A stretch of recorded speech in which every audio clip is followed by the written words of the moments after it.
दीर्घ 15 दिन जो अपेक्षा थिला महाप्रभु को दर्शन न पाई जो भक्त मन व्याकुल थिला ये भक्तंकर भिड़ देखिले आपण अनुमान करि परिबे जे भक्त किभई भाव में महाप्रभु को दर्शन टीका करिया पई किभई भाव में सब पूरा श्रीक्षेत्र रुंढ जमाइतिले जेतेबे प्रशासन अनुमति वा श्रीमंदिर प्रशासन अनुमति जेते साधारण सर्वसाधारण दर्शन आरंभ भक्त सदान को सुओ छुटुची श्रीमंदिर भीतर को मु आपन को पतित पावन कर दर्शन कराउची अर्गसर अगणित दर्शन माने 15 दिन धरिकी महाप्रभु को दर्शन पाई नथिले निश्चित भाव में पतित पावन दर्शन करते आम टेलीविजन माध्यम आलोचना करवा जे किभई भाव में आज्ञा केमती कौन थिला 15 दिन अपेक्षा आज अंत घटी महाप्रभु को टिके दर्शन करवा चर्वचक्र दर्शन करवा सौभाग्य आज आम समस्ते पाऊे। जय जगन्नाथ प्रभु जगन्नाथ आज नवजौवन दर्शन आज महाप्रभु जितेबले 14 दिन का अनवर्षर थे जितेबले भक्त कौन सेवायत कौन ताको दर्शन मिलू नाला आज से महाप्रभु जगन्नाथ को दर्शन मिली महाप्रभु जगन्नाथ करुणामय जितेबले जितेबले आज नवजौवन दर्शन आरंभ होते टाटी खोलला सेवायत मैंने आम दर्शन कलु तापर महाप्रभु जगन्नाथ जमी अपेक्षा रही है भक्त को कारण 14 दिन काल कौन गोटे संप्रदाय सेवायत को छाड़देले सबू सेवायत हो भक्त हो समस्त दर्शन में वंचित था आज जो टाटी खोलला महाप्रभु भक्त आ सेवायत समस्त मिसिक दर्शन कले से जो आनंद एवं माधव होती जगन्नाथ सी होती भक्त प्रिय सी भक्त को 14 दिन काल सी देखी ना तेणु सी जो जर थे आज जर भल हो आज नवजौवन दर्शन दौरान सी भक्त को देखिए भारी आनंदित महाप्रभु देखिले जना पड़ी महाप्रभु अपेक्षा कर भक्त मान देखिए तेणु ये जो भक्त आ महाप्रभु मिलन से मिलन माने अवर्णनीय वर्णना करी हम ना महाप्रभु एभली भाव जगन्नाथ दर्शन दौरान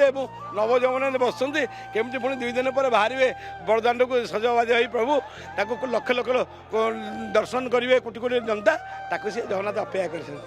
कर प्रतिक्रिया शुणुते जो भाव में भक्त एवं भावविहल होती कारण दीर्घ 15 दिन अपेक्षार अंत घटी 15 दिन पर्यंत से प्रियर ठाकुर को टिके दर्शन न पाई भक्त मन जो व्याकुल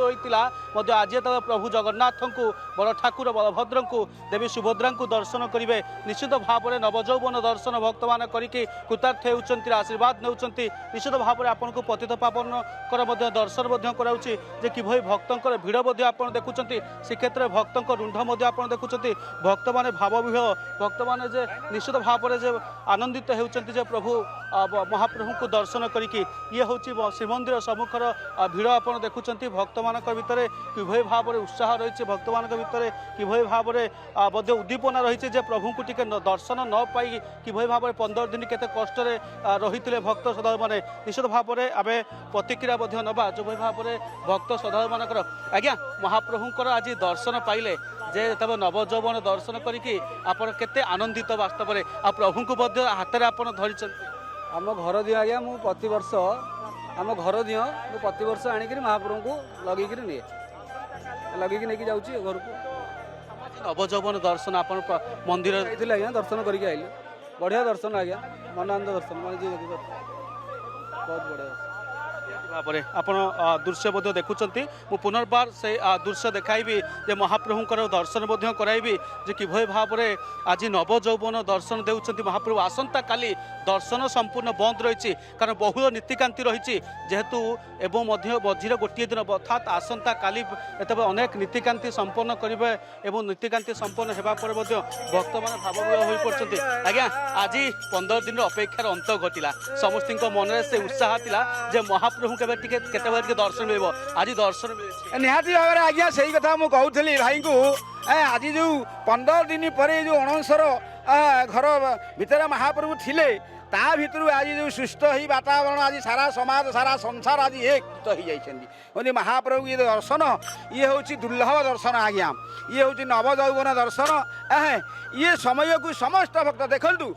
ये दांड खाली थिला जेमिति समस्ते जानिले आज नवजौवन दर्शन महाप्रभु सुस्थ हो जाती सांगे सांगे समस्त आसी रुंड हो जाती आज बहुत आनंद आज्ञा श्री राम जय राम जय जय राम संकट मोचन जय हनुमान। ये महाप्रभु जगन्नाथ समस्त मंगल करंतु समस्ते आसतु जातु माँ भौणी मान समस्त को ए अकिंचन सिंह द्वार दंडवत प्रणाम करुच्ची समस्त को महाप्रभु कृपा करंतु। जय जगन्नाथ जय श्री राम जय भावरे पूरा आपण देखुचंती श्रीमंदिर सिंहद्वार जय जगन्नाथ ध्वनि पूरा प्रकम्पित हेउची जे महाप्रभु को जतबे जो अपेक्षा थिला भक्तंकर जे प्रभु को केबे दर्शन मिलिबो संपूर्ण सुस्थ होई सारिचंती महाप्रभु एवं आज नवजौवन मध्य दर्शन चलीछि। भक्त सदामान व्याकुलतार सहित अपेक्षा करथिले निहाती आज व्याकुल सहित अपेक्षा करि रहिथिले एवं वर्तमान छुट्टी आसिछंती अनेक भक्त अनेक श्रद्धालु। बहुत बहुत धन्यवाद। कालूचरण साहू सहित सीधासलख जोड़े रहिथिले आलोचना करथिले। बहुत बहुत धन्यवाद।